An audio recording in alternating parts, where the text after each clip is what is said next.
બંટીનો રોટલો ને તાંદડિયાની ભાજી, તાંદડિયાની ભાજી, વાલો મારો ભાવ તણો રે પૂજારી.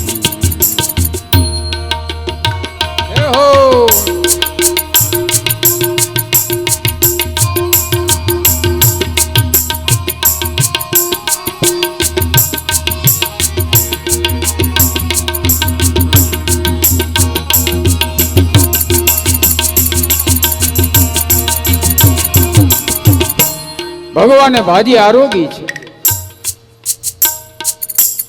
વિદુરજી ઉપર બહુ કૃપા કરી. વિદુરજી તો ધન્ય થઈ ગયા. પછી પરમાત્મા વિદાય થયા.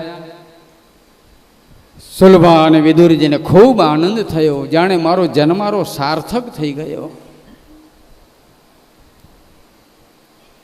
ભગવાન દ્વારકા પાછા આવ્યા. હવે આ બાજુ ધૃતરાષ્ટ્રને ચિંતા થાય છે, કૃષ્ણનું અપમાન થયું, હવે જરૂર નક્કી યુદ્ધ થશે અને યુદ્ધનું પરિણામ તો શું આવે કોને ખબર. એટલે ધૃતરાષ્ટ્રએ વિદુરજીને સલાહ લેવા માટે બોલાવ્યા. વિદુરજી રાજ્યના મંત્રી હતા, બહુ બુદ્ધિશાળી.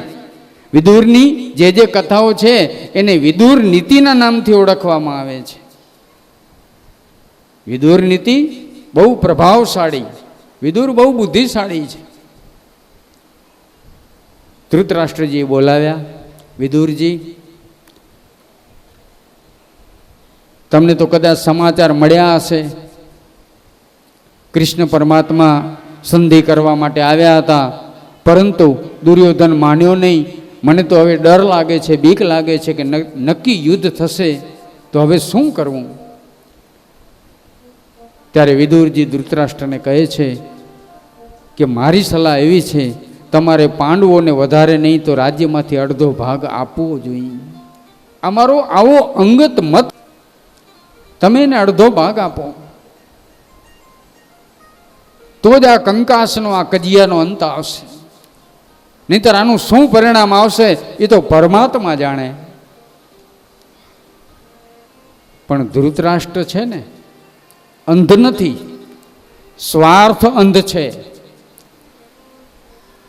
સ્વાર્થ અંધ, એને બહુ સ્વાર્થ છે. પોતાના પરિવાર પ્રત્યે એને બહુ લોભ અને લાલચ છે કે મારા પરિવારને જ હોજો, મારા દીકરાઓને જ હોજો, બીજાને કોઈને કાંઈ નહીં. અત્યારે જગતની અંદર આવા સ્વાર્થ અંધ માણસો ઘણા છે, વડીલો, કે જે પોતાના સંતાન કદાચ ખોટું કરતા હોય ને એને સાચી સલાહ આપતા નથી કે દીકરા આ ન કરાય, આ બરાબર ન કહેવાય. અને જે આ સાચી સલાહ પોતાના સંતાનને ના આપે ને એ બધા જ ધૃતરાષ્ટ્ર છે, એ બધા જ સ્વાર્થ અંધ છે. અને પછી એનું પરિણામ ભોગવવું પડે. વડીલ જે સંતાનોને વાળી શકતા નથી ને એનું પરિણામ એ પરિવારે ભોગવવું પડે છે.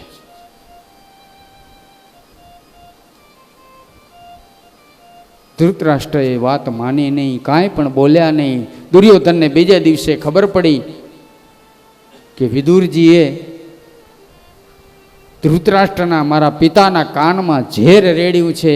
અને દુર્યોધન ગુસ્સામાં આવી વિદુરજીને ન કહેવાના શબ્દો કહે છે, નહીંતર વિદુર એના કાકા થાય, સંબંધમાં એના કાકા થાય, વડીલ છે, પૂજનીય છે. પણ દુર્યોધન જે શબ્દો બોલ્યો છે ને કે આ નીચ દાસીના દીકરાને અહીંયા કોણે બોલાવ્યો છે, આ દુર્યોધનના શબ્દો ભાગવતની અંદર છે.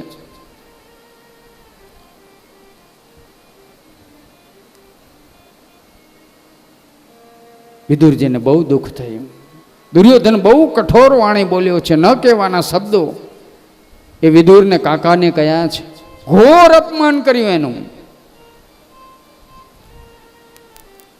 અને કહેવત છે ને, શબ્દ શબ્દ કા અંતરા, શબ્દ શબ્દ કા ભેદ, એક શબ્દ સાજો કરે, બીજો કરે દિલમાં છેદ.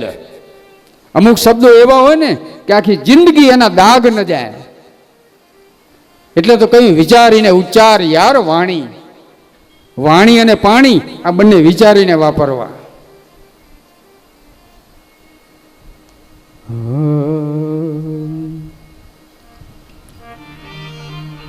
કરે છે ઝેર જીભ જાજું, મજા છે મૌન રહેવામાં.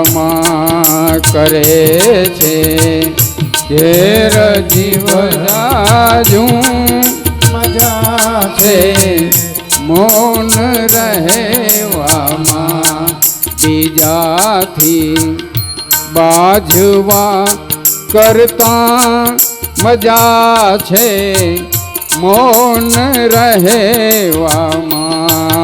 બીજાથી બાજવા કરતા મજા છે મૌન રહેવામાં. કરે છે ઝેર જીભ જાજું, મજા છે મૌન રહેવામાં. મજા છે મૌન રહેવામાં.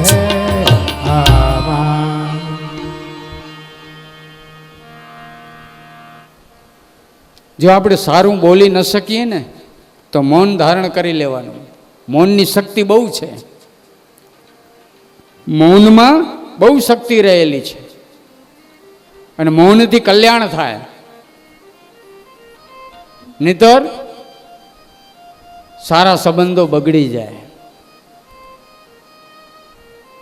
એક ઘરમાં એક દીકરી બહુ ઓછું બોલે, બહુ ઓછું બોલે. ઉંમરલાયક થઈ એટલે એની સગાઈની વાતચીત ચાલી તો સ્વાભાવિક છે કે માતા પિતાએ કહ્યું કે બેટા જો તું બહુ ઓછું બોલસ, તને આજે જોવા માટે આવવાના છે તો તું કંઈક બોલજે, એમ કંઈક વાત કરજે. નહીંતર જે જોવાવાળા આવે છે ને એને એમ થશે કે આ દીકરી બોલી નહીં શકતી હોય, ગૂંગી હશે, કંઈક બોલજે બેટા. છોકરીએ કહ્યું કે હા બોલશું. આવ્યા મહેમાનો, ચા પાણી થયા, આગતા સ્વાગતા થઈ. પછી જમવાનો સમય થયો એટલે બધા જમવા બેઠા અને જમી લીધું. એટલે પેલી દીકરી આવી પંગતમાં વચ્ચે આવી અને બધા એને કહ્યું કે હવે તમે પોતપોતાના એઠા વાસણ ઉપાડીને ચોકડીમાં મૂકી દેજો. હવે આના કરતાં ન બોલીએ તો સારું હતું. આ પ્રદર્શન કરવાની ક્યાં જરૂર હતી?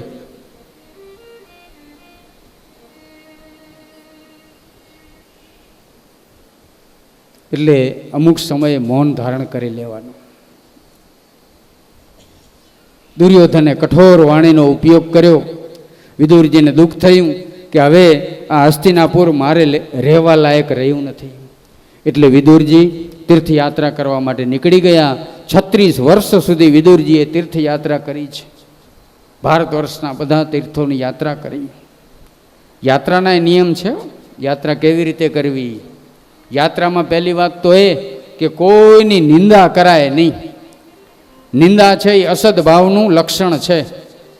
આપણી યાત્રાનું ફળ ચાલ્યું જાય. આપણે કોઈની ટીકા ટિપ્પણ કરીએ, નિંદા કરીએ ને, આપણે યાત્રાએ જઈએ ને પછી ત્યાં મેળાઓ કરીને બેઠા હોઈએ એટલે આવી કદાચ વાતો થતી હોય ને તો ન કરવી, એમ કહેવાનો મતલબ ઈ યાત્રાના નિયમો છે. ફરવાને બાને યાત્રા નહીં કરવાની એમ. પણ અત્યારે તો ફરવાને બાને યાત્રા, મોંઘી મોંઘી હોટલોમાં ઉતારા. વિદુરજી કેવી રીતે યાત્રા કરતા આમાં લખ્યું છે. નીચે પથારી કરીને સૂતા, સાદું ભોજન જમતા. નીચે પથારી કરીને સૂએ, સાદું ભોજન જમે, ભગવત સ્મરણ, ભગવાનનું નામ સિવાય બીજી કોઈ વાત નહીં. આમ 36 વર્ષ સુધી યાત્રા કરી. ફરતા ફરતા યમુનાજીના કિનારે આવ્યા. ત્યાં ઉદ્ધવજી સાથે એમનો મેળાપ થયો અને ઉદ્ધવજીએ કહ્યું કે મૈત્રેય મુનિ તમને ગંગાજીના કિનારે ભગવાનની કથા સંભળાવશે. ભગવાન જ્યારે સોધામ ગયા ત્યારે 3 વખત તમને યાદ કર્યા છે. વિદુરજી તો ગદગદિત બની ગયા, આંખમાંથી આંસુડા આવી ગયા. ઓહ, પરમાત્માએ મને 3 વખત યાદ કર્યો. ભગવાન જ્યારે સોધામ ગયા ત્યારે વિદુરને યાદ કર્યો, મારો વિદુર મને મળ્યો નહીં, મારો વિદુર મને મળ્યો નહીં. તમે ગંગાજીના કિનારે જાઓ, ત્યાં મૈત્રેય મુનિ તમને ભગવાનની કથા કહેશે. વિદુરજી ગંગાજીના કિનારે આવ્યા અને ત્યાં કને મૈત્રેય મુનિને પ્રણામ કરી, વંદન કરી. વિદુરજીનો વિવેક જોયો મૈત્રેય મુનિએ, કારણ કે સત્સંગ વગર વિવેક ના આવે. વિવેક બુદ્ધિ એ આપણા ઘરના સંસ્કારો છે બધા. બીનું સત્સંગ વિવેક ન હોય, રામ કૃપા બીનું સુલભ ન સોય. ભગવાનની કૃપા થાય ને ત્યારે ઘરમાં આવા સંસ્કાર આવે. વિદુરજીનો વિવેક જોઈ મૈત્રેય મુનિને ખૂબ આનંદ થયો અને મૈત્રેય મુનિ વિદુરજીને ભગવાનની આ ભાગવતની કથા સંભળાવે છે. મેં પહેલે દિવસે કહ્યું હતું કે 3 ધારા ચાલે છે. એક નૈમિષારણ્યની અંદર સુતપુરાણી મહારાજ સોનક ઋષિઓને આ ભાગવતની કથા કહે છે. ગંગાજીના એક કિનારા ઉપર મૈત્રેય મુનિ વિદુરજીને આ કથા કહે છે અને ગંગાજીના બીજા કિનારા ઉપર સુખદેવજી મહારાજ પરીક્ષિત રાજાને આ શ્રીમદ ભાગવતની કથા કહે છે. વિદુરજીએ મૈત્રેય મુનિને સૃષ્ટિ રચનાની કથા પૂછી છે કે ભગવાને સૃષ્ટિની રચના કેવી રીતે કરી.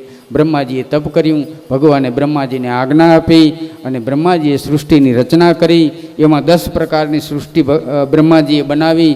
બ્રહ્માજીને સંતોષ ન થયો, સનતકુમારોને પ્રગટ કર્યા. સનતકુમારોને સૃષ્ટિ રચના કરવા માટેની આજ્ઞા કરી, પરંતુ સનતકુમારોએ પિતાની આજ્ઞા માની નહીં. એટલે બ્રહ્માજીને ક્રોધ થયો. ક્રોધ આવ્યો ને એટલે આંખની જે ઉપરની બ્રહ્મર હોય ને, બ્રહ્મર, અત્યારે એને આઈબ્રો કહી, બ્રહ્મર, એ બ્રહ્મર ફરકવા લાગી. માણસને ક્રોધ આવે ને ત્યારે ભવા ચડી જાય. આપણે એમ કહીએ ને, નથી કહેતા આપણે વડીલો એમ કે 2 વાત કરીને 2 એક શબ્દ કીધો એમાં તો એના ભવા ચડી ગયા. આ ભવા એટલે બ્રહ્મર. બ્રહ્માજીની બ્રહ્મર ફરકવા લાગીને એમાંથી રુદ્ર પ્રગટ થયા. શંકર રુદ્રને આજ્ઞા કરી, પણ રુદ્રે જે સૃષ્ટિની રચના કરીને એ તો પોતાના જેવી કરી, ભૂત પ્રેત પિશાચ આવી બધી. પણ બ્રહ્માજીને સંતોષ થયો નહીં એટલે બ્રહ્માજીએ એક જોડલું ઉત્પન્ન કર્યું, મનુ અને શતરૂપા. બ્રહ્માજીએ ભગવાનનું ધ્યાન કર્યું. બ્રહ્માજીને ઈચ્છા હતી સૃષ્ટિ રચના કરવાની. ઈચ્છા એટલે શતરૂપા અને ધ્યાન એટલે મનુ મહારાજ. હવે મનુ મહારાજે માંગણી કરી બ્રહ્માજી પાસે કે તમે અમને બનાવ્યા, અમારી રચના થઈ, પરંતુ અમે રહેશું ક્યાં? પૃથ્વી તો પાતાળમાં છે. બ્રહ્માજીએ ભગવાનનું ધ્યાન કર્યું અને ભગવાનના નાકના નસકોરામાંથી વરાનારાયણ પરમાત્મા પ્રગટ થયા. વરાનારાયણ પરમાત્મા એ પાતાળમાં જઈ અને પૃથ્વીને લઈ આવતા હતા ત્યારે હિરણાક્ષ દૈત્ય એની સામે યુદ્ધ કરવા માટે આવ્યો અને હિરણાક્ષ દૈત્યનો નાશ કરી અને ભગવાને પૃથ્વીનું સ્થાપન કર્યું. આ હિરણાક્ષ દૈત્ય કોણ હતો? વિદુરજી મૈત્રેય મુનિને પૂછે કે મને હિરણાક્ષની કથા કહો. ત્યારે મૈત્રેય મુનિ કહે છે કે હિરણાક્ષ દીતિ અને કશ્યપ ઋષિ સાયંકાળે ભગવાનનું ભજન કરતા હતા. એમાં દીતિને કામ ઉત્પન્ન થયો. દીતિએ કામની માંગણી કરી. કશ્યપ ઋષિએ કહ્યું કે દીતિ અત્યારે સાયંકાળ છે, અત્યારે તો ભગવાન આકાશ મંડળની અંદર વિહાર કરતા હોય, અત્યારે આ તમે જે માંગણી કરો છો એ યોગ્ય નથી. પણ દીતિ માન્યા નહીં અને બળજબરી કરી.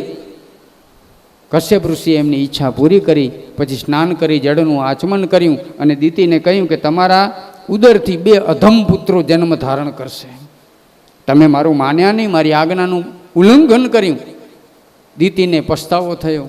હવે તમને પસ્તાવો થાય છે. કશ્યપ ઋષિ દીતિને કહે છે કે તમને પસ્તાવો થાય છે એટલે પશ્ચાતાપનું આ જે ઝરણું છે ને એ ઉત્તમ છે, પણ તમારા દીકરાનો દીકરો મહાન ભક્ત થશે ભગવાનનો. એ દીતિને જે 2 અધમ પુત્રો થયા ને, એક હિરણાક્ષ અને બીજા હિરણ્યકશ્યપુ, અને હિરણ્યકશ્યપુનો દીકરો પ્રહલાદ. એ પ્રહલાદ ભગવાનનો પરમ ભક્ત થયો. દીતિને પસ્તાવો થયો, એનું આ ફળ. હવે હિરણાક્ષ અને હિરણ્યકશ્યપુની પણ પૂર્વજન્મની કથા